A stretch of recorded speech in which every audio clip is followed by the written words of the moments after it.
Está organizado. Cuarto semestre. Una falacia popular que se ha aceptado por mucho tiempo y luego la gente repite de manera indiscriminada en estas clases. Y es la falacia de que la historia la escriben los vencedores. Que pues tendremos nuestras diferencias con esa expresión, con esa manera de ver el estudio de la historia. Ya se los he explicado en sesiones anteriores y en semestres pasados. Pero siguiendo esa falacia, si le hiciéramos caso en el tema de que la historia la escriben los vencedores, pues tendríamos forzosamente que decir que el día de ayer la historia la escribió el equipo.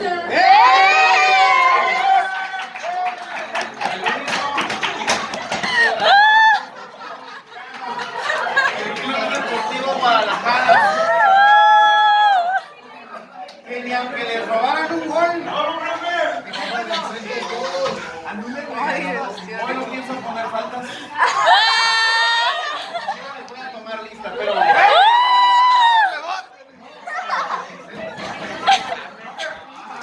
Mi examen, profe.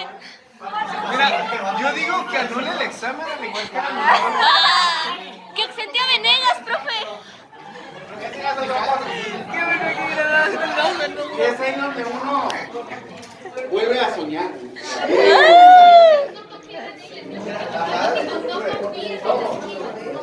Les voy a decir lo que dije la semana pasada. Conozco a mis Chivas. Y yo sé que en casa van a perder 1-0. Porque es lo que me preguntaron. Y le dije que ustedes van a perder 1-0. Pero en el Azteca, la vuelta. Afortunadamente así fue. Ustedes no están para saberlo ni yo para contarlo, pero me sentía como este episodio de la familia Peluche. Porque sin ánimos de faltarle respeto a nadie, ¿no? Pero estaba yo atendiendo un funeral. Y sí estaba yo con el teléfono. Pero yo sé que en paz descanse este amigo. Vamos, Tigres. Y si hubiera sido mío, él lo hubiera hecho lo mismo. Por eso no pude ver el juego así con detalle que lo hubiera querido. Porque sí. Ya después de buscar los highlights, pero. Pero bueno. Como ya sigue. Hasta la final. Puro rebaño, puro rebaño.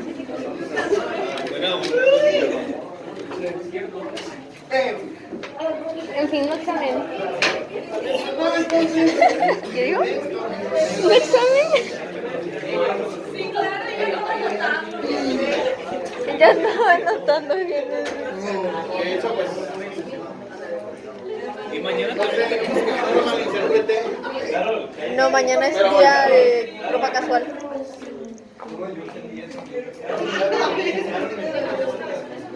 Hágalo extra todo. No, no yo digo.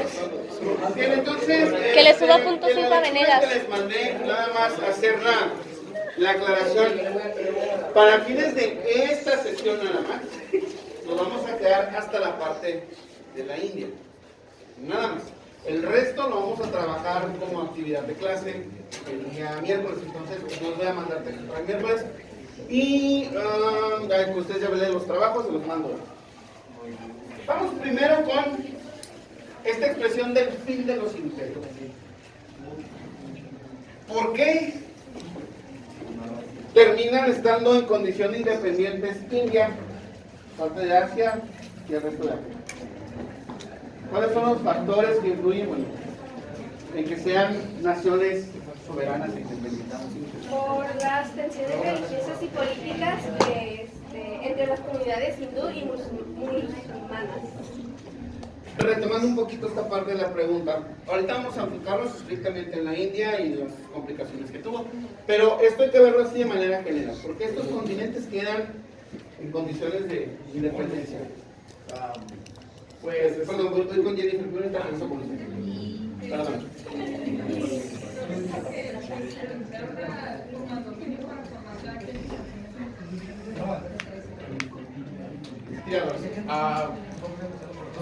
empezaron a haber muchas revoluciones en cuanto a los países africanos, con mucha guerrilla.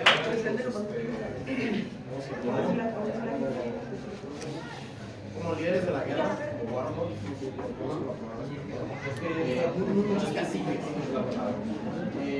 Y pues por eso se empezaron a haber conflictos internos entre los países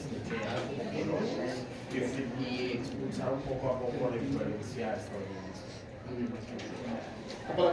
Porque habían quedado devastados en... Hubo separaciones.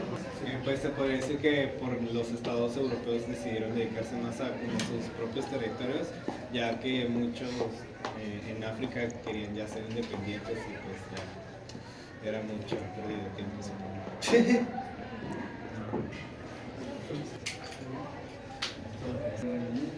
Todos los temas se aprende algo. De este tema es donde más se debe de poner atención, porque muchas de las cosas que ahorita vamos a trabajar se ven todavía y a ustedes les pueden servir. Vamos a ver por acá. Ahora sí.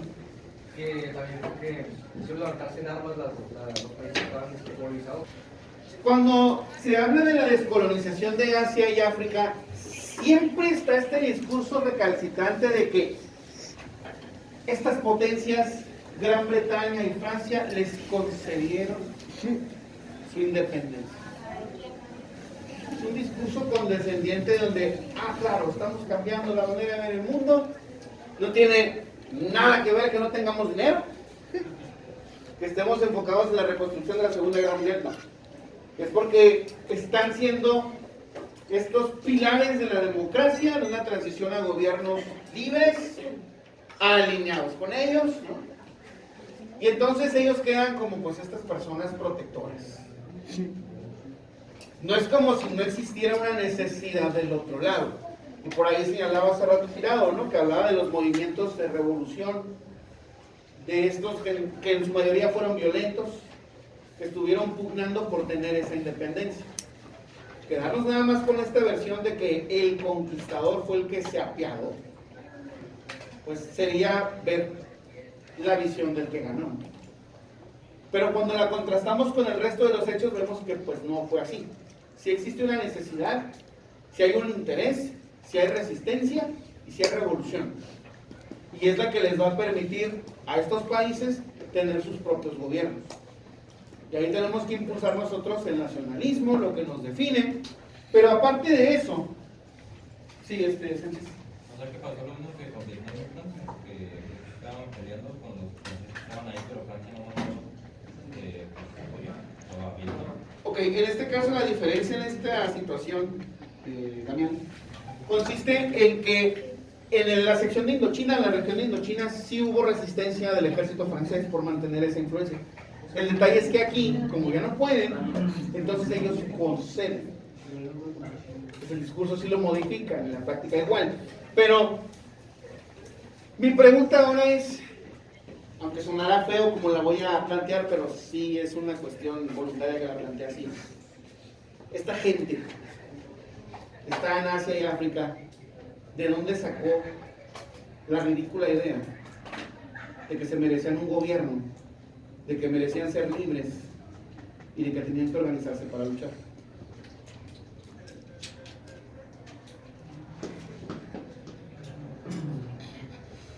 Sí.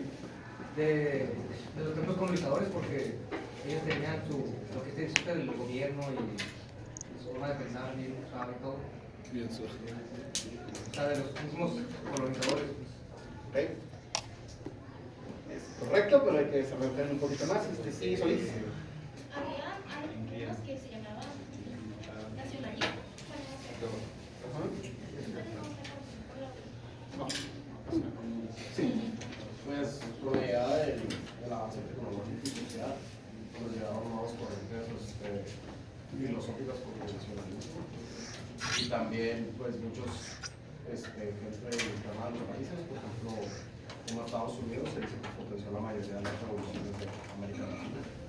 Lo mismo pues, se potenciaron para beneficio de los países colonizados. Supongo que influyó mucho el nacionalismo que se... en este momento ya los africanos ya no son considerados esclavos. No, ya no. Ya se está consiguiendo gobiernos autónomos para que ellos se organicen en sí mismos y ya sepan con qué Pero se mira alinean. Pero ya no son considerados como los esclavos de nadie o la granja de esclavos de alguien. Ahora, aquí sí hay que señalar un par de cosas y eso sí tiene que ver con ustedes. Igual para que quiera poner atención y el que quiera echar un recorrido, está bien, nada más esto sí lo tengo que aterrizar en ese contexto. La primera es que muchos de los hindús que se fueron prestando servicio en la Segunda Guerra Mundial, abusemos nada más. No, sí, para De los que se fueron prestando servicio en la Segunda Guerra Mundial porque su virrey tomó la decisión de meterlos así como haciendo un conflicto que no era de ellos, y que salieron y vieron el mundo, pudieron contrastar cómo se encontraban los países europeos con el propio, y se dieron cuenta que les faltaba mucho. Entonces, cuando muchos de ellos vuelven, ya tienen esta necesidad de algo más avanzado, pero saben que el gobierno actual no se los va a dar, porque recuerden que pues solo son como esta mano de obra, y para producir sus materias primas no necesitan tener más tecnología. Ya lo habíamos visto cuando hablábamos de las repúblicas bananeras en ese primer bloque. Otra de las cosas que también tuvo mucho que ver fue que algunos de ellos, los que pertenecían a la burguesía o a la poca burguesía de India, continuó sus estudios en universidades de Inglaterra. ¿Cuál fue la diferencia o el impacto? Que acuérdense, habíamos dicho la educación cumplió una agenda. Y habíamos dicho que la educación que se le impartía a la gente de la India no es una educación que esté fomentada a entender su realidad. Es una educación que necesita lo básico para seguir trabajando y hasta ahí. Pero cuando llegas y recibes la educación del colonizador, entonces despiertas la conciencia de que eres explotado.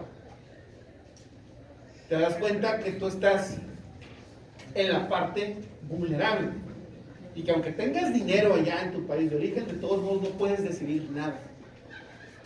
Y conoces que hay otras formas de gobierno que te conviene impulsar en tu país de origen. Desgraciadamente en este caso pues es una revolución burguesa más, y las revoluciones en su mayoría fueron burguesas porque la gente de dinero es la que podía estudiar. De ahí la importancia de que nosotros estemos aprendiendo y tengamos la curiosidad de leer cuáles son los lineamientos que nos afectan como ciudadanos y como estudiantes. No hay TikToks que en 2 minutos te expliquen eso.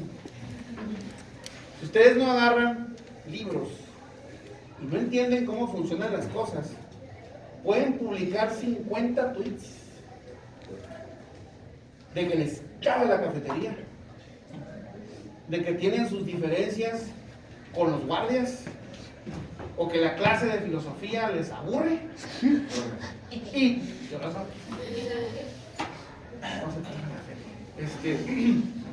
y no va a pasar nada. Van a irse a trabajar en algún momento y los van a obligar a firmar una renuncia el primer día.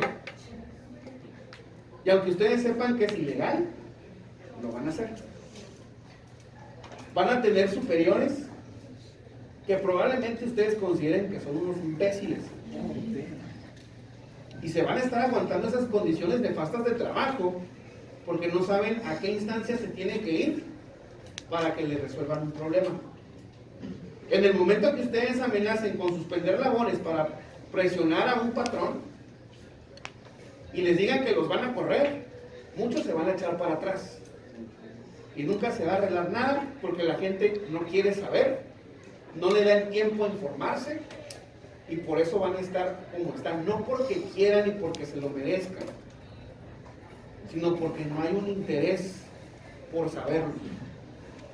Y el que lo sepa una persona no va a tener un impacto si los demás no se informan también y se organizan. Y eso es lo que ha afectado no nada más al caso mexicano, no nada más a la comunidad de Tijuana, sino al resto del mundo. Si la gente no sabe que puede hacer X o Y cosa, no tiene opciones y solo le queda quejarse.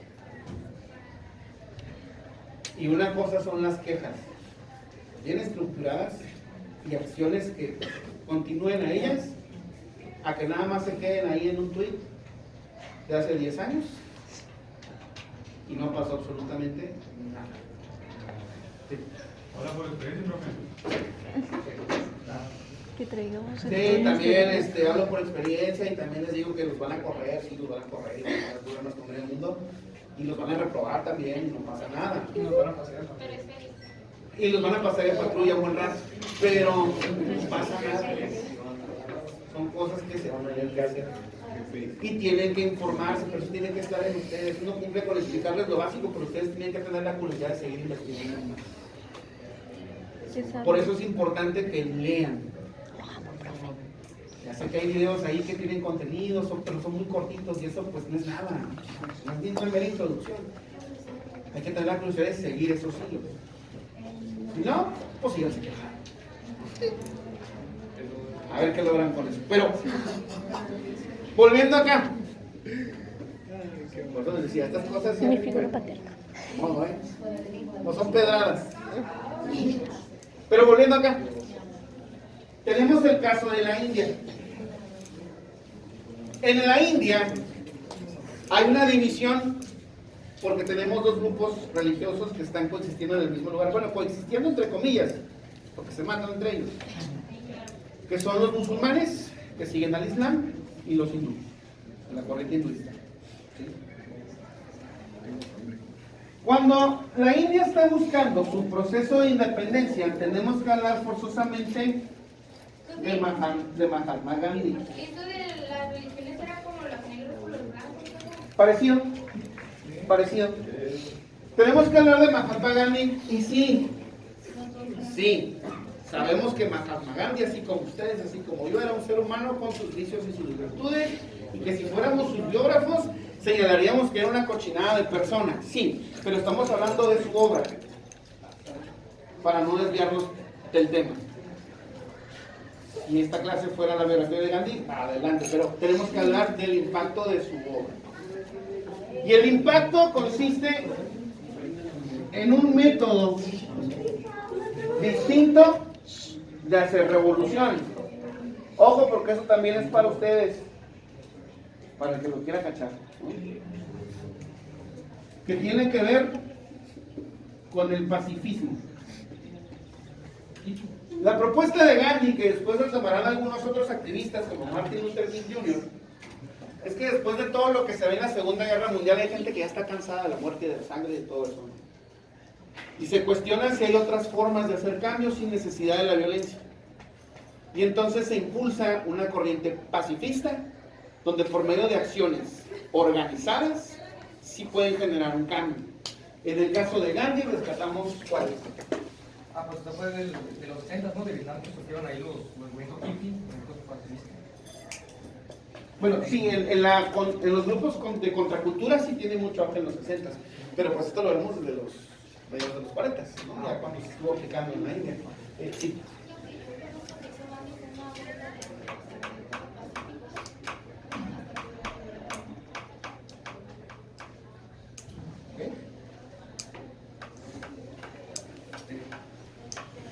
Hay tres cosas que rescatamos de la lucha o la resistencia pacífica de Gandhi. Las huelgas. Ojo, esto es hablando de lo general, ¿eh? Ya si alguien lo quiere contextualizar en su realidad inmediata, pues ya es de ustedes, ¿eh? Sí, ustedes saben que sí. Para que luego no digan que vine yo a meterles ideas y ya ha pasado.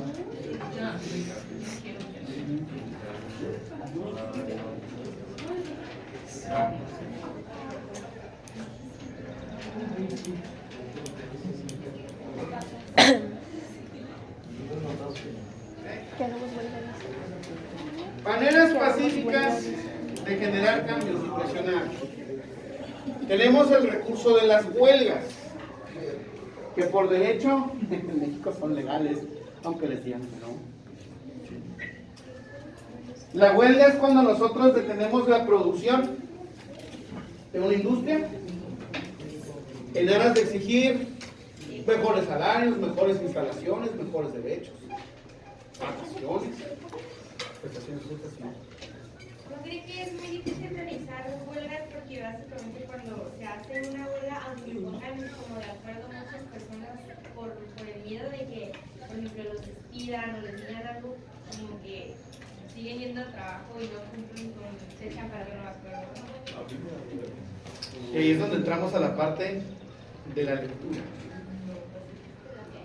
Ustedes saben qué pasa si nos despiden injustificadamente. Dinero, Ustedes ejercen su derecho a huelga, no los pueden despedir porque ejercieron un derecho. Y si lo hacen, los tienen que indemnizar. ¿Ustedes creen que una empresa va a indemnizar a 3,000 trabajadores con todo lo que eso conlleva? Por eso les decía, que le sabe ahí, que le leen y que están conscientes de todo lo que debe de suceder y que no puede hacer la empresa, sabe que tiene un método también ahí para... Una duda. Cuando tú indemnizas, según yo, es como un proceso de demanda, ¿no? O sea, tú estás pidiendo que te indemnicen, o sea, pero tienes que ir, o sea, te indemnizan, pero tienes que ir a reclamar que te indemnicen. No. La ley es muy clara, dice que si a usted yo lo despido porque me dio la gana, que es porque usted ejerció un derecho, yo lo despido por eso, yo tengo que pagarle 3 meses de sueldo y aparte lo que le quedaba en su aguinaldo y las otras prestaciones. Eso no es opcional. Y en el caso de que yo me quiera poner en un plan de no se lo voy a pagar y fírmame la renuncia, usted va a la Junta de Conciliación y Arbitraje y ahí hacen todo el proceso legal para que le paguen lo que usted por ley se merece. Es ahí donde a veces entramos en esos procesos que menciona de la demanda y de asistencia cuando despedimos a uno. Pero si hablamos de toda la fuerza laboral, olvídese. La empresa termina gastando más de lo que les tenía que conceder. Por eso les decía, conozcan bien los derechos, los mecanismos para poder aplicar eso. Y aunque los quieran amedrentar, la empresa va a perder. Y la empresa no quiere perder porque en el mundo capitalista la empresa necesita ganar. Entonces, las huelgas, por un lado, paramos la producción. Están los boicots. Ochoa, ¿en qué consiste un boicot? Vargas viene llegando, pero Andy sí estaba desde el principio. Andy, ¿en qué consiste un boicot? Un boicot, ¿qué es?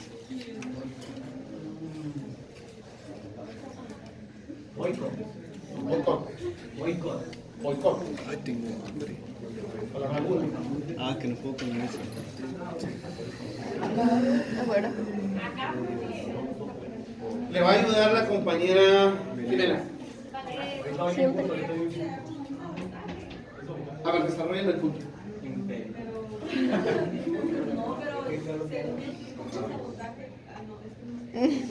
¿Pero de qué? Es que si la llevan por ahí, vamos a tratar de desarrollarlo un poquito más. Trujillo. Es que he escuchado mucho la frase de boicotear, de que no es como también como tipo delatar, como pues sí, como sabotear, pero también dando cierta información de esa persona o de esa Ya le puedo comunidad, de ese gobierno. A ver, CDC. Por ejemplo, digamos que tal compañía hizo X cosa problemática, entonces la gente como forma de protesta dice no vamos a comprar de tal compañía con tal de reducir las ventas. Ok, voy con Romo y cierro con Andy. Es que si no lo voy a Un boicot es sabotear algo porque no estás de acuerdo con esa cosa. Es la cultura de la cancelación. Ahora sí. Lo investigué porque me pareció que era como, es como una acción disciplinaria a entorpecer o impedir que una persona o empresa desarrolle normalmente su actividad, a menudo como medida de presión. Ok, después de leer el concepto, ¿qué entiende usted por eso? Que realizan como una actividad, o sea, presionados al momento de actuarlo. Como O sea, para que esas personas no logren su objetivo. Ok. Es un obstáculo. En el caso del boicot, si nosotros no estamos de acuerdo con un servicio pésimo que recibimos, como sociedad y como colectivo, decidimos no consumirlo.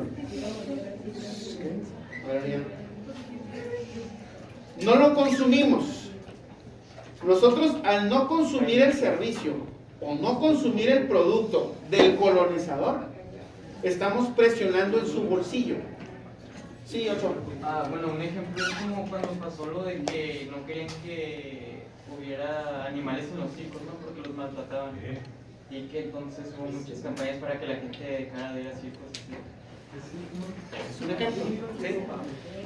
Las personas deciden no consumirlo hasta que se atienda el problema.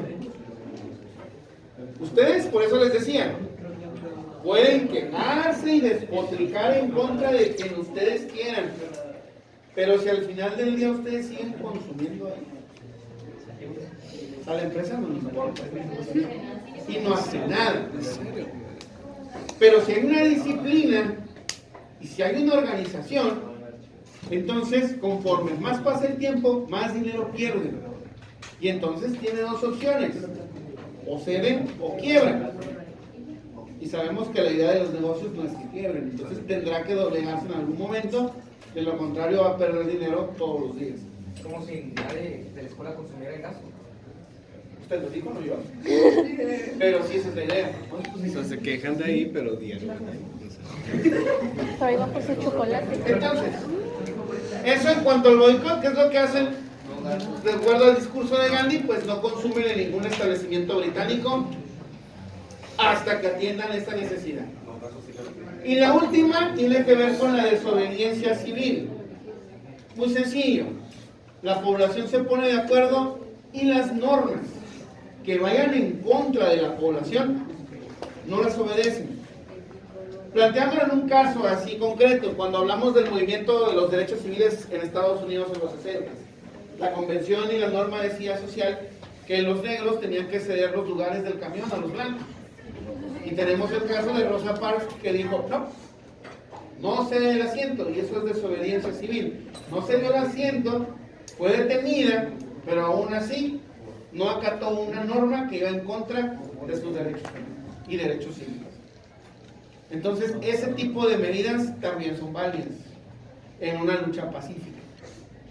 Aunque suene como a oxímoron, ¿no?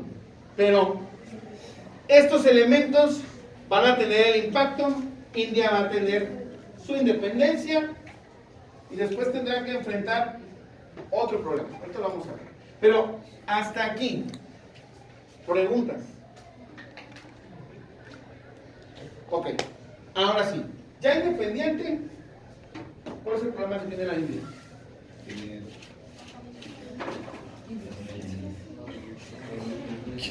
Sí, adelante, ya saben que para el baño no ocupan permiso, vayan y vuelvan. Así que vuelvan. Yo iba a decir algo cuando dijo preguntas. Era lo de la India, que cuando dijo lo de no consumir lo de los colonizadores, era el gobierno británico. Entonces es como cuando aquí en México dicen como que consumir pues lo artesanal, lo local y pues no tanto por ejemplo en Shane, que es ropa, que eso siempre producen mucho y contamina. Entonces como que, ok, consuman aquí en México, compren ropa artesanal, ropa de aquí de México.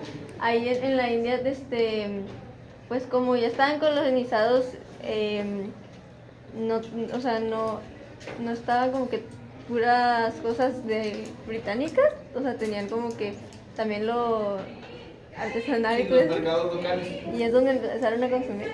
Empezaron a consumir en ellos y pues cualquier empresa, tienda o algo que tuviera alguna bandera o algún tendero británico, nada. Sí, ocuparon dividirla porque había problemas de religiones. Muy bien. Había sobrepoblación. hablando de los problemas de India. Sí. O sea, en estas religiones, 2/3 de la religión era hindú y el otro era musulmán. Por eso.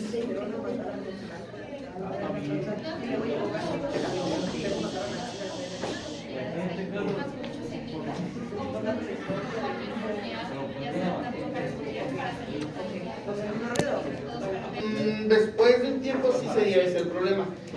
De reciente creación sí está ligado forzosamente a la población que es musulmana y que es hindú. Santos.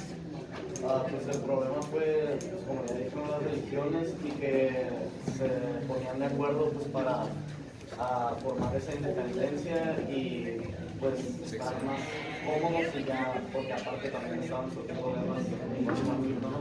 Entonces pues para evitar también, aunque sí hubo guerra, ¿no? Que dice que en agosto estaría la violencia rusa.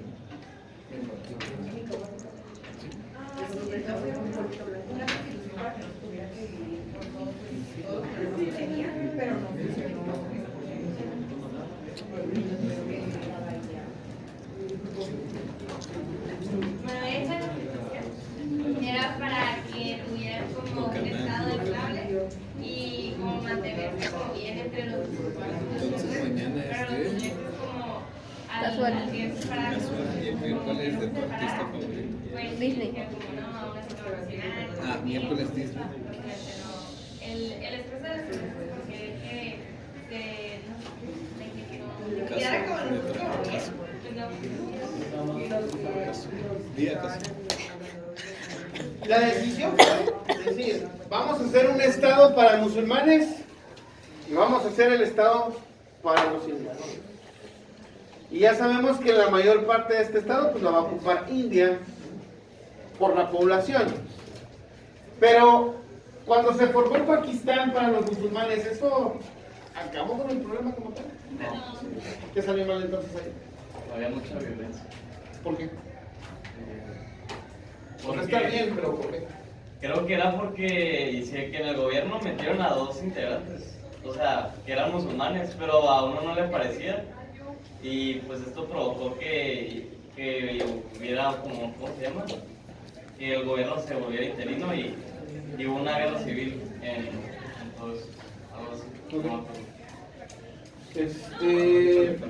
Bien, entonces tenemos un estado para estas personas. El problema es que Pakistán está dividido como Pakistán occidental y Pakistán oriental, y entre las dos hay 1600 kilómetros de distancia. Sí.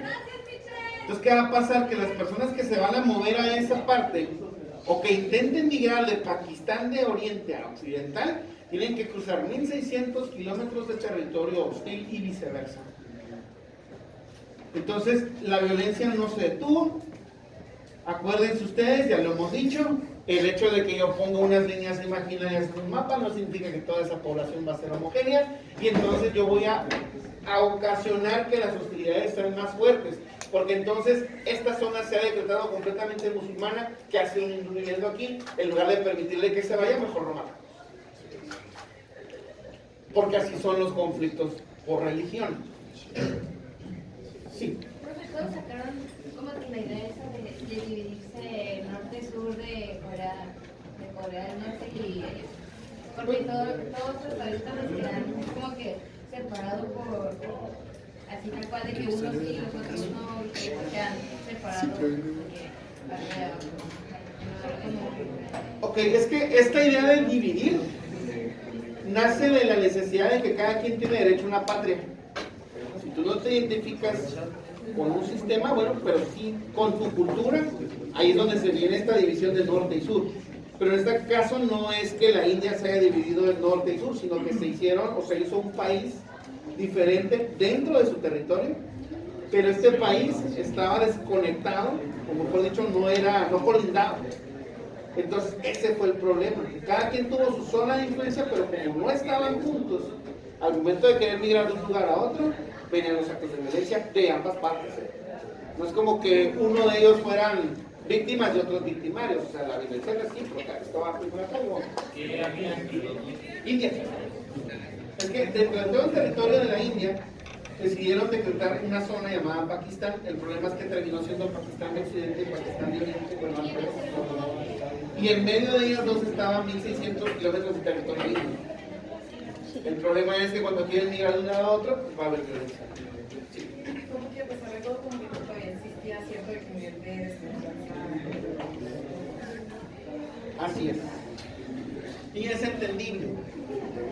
¿Qué? Mándeme. ¿Y era territorio suelto o había frontera? No, sí habían fronteras delimitadas. El problema es que hacia adentro o hacia afuera todavía hay mucha población que trata de moverse y es la que resulta violentada en el proceso. Entonces, de nuevo, debido a la falta de tolerancia en asuntos religiosos, debe ser el problema que se da ahí. Ok, hasta ahí. ¿Preguntas? ¿Ninguna? Sí. Básicamente el principal problema pues era la sobrepoblación. Pudiéramos decir que su población era distinta, era diversa. Ese era el problema, que no había tolerancia a esa diversidad. Ahora bien, si alguien me va a traer las notas, sí le voy a pedir y hacer la aclaración que recuerden que las notas deben de traer sus conclusiones del tema, no que me desarrollen los puntos, porque sí lo he estado viendo en algunos otros. Si tienen sus conclusiones, me las traen por favor.